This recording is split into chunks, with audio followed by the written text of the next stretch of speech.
Magluto tayo guys ng adobong chicken feet. Ayan, ginisa ko na siya sa bawang at saka sibuyas. Lagyan natin ng toyo. Kunti lang muna guys. Baka umalat. Kasi lagyan pa natin siya ng kunting magic sarap. Maglagay na tayo ng haluin muna natin para ma-mix ang soy sauce.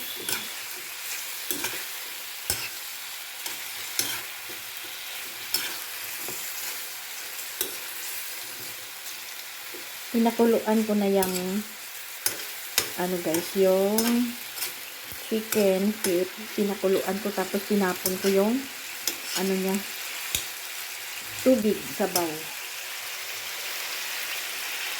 Maglagay ako ng konting suka. Yung suka niya. Ayan, kunti lang. Tapos, maglagay ako ng konting magic sarap.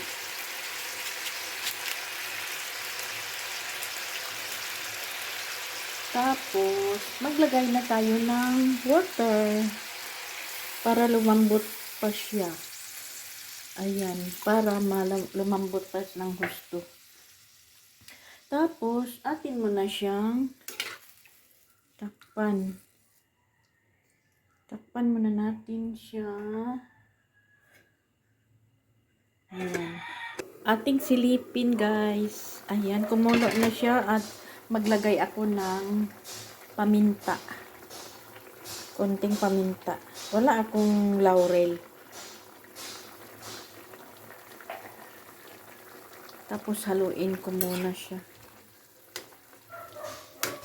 Maputla siya, kulang sa soy sauce. Tikman ko daw siya guys. Ayan, kumulo na siya guys. Marami pang tubig.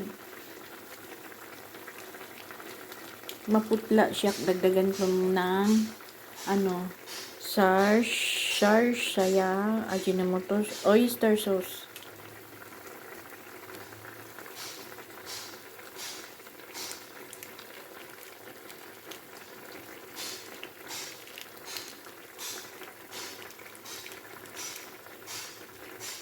Masarap guys pag mayroong oyster sauce ang ating adobo.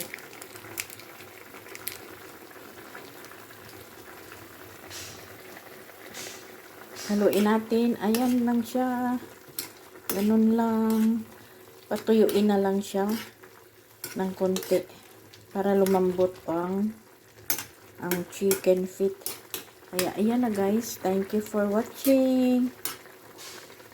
Bye and God bless everyone. Sana nakaluto na rin kayo ng ulam niyo. Ayan, bye and God bless. Thank you.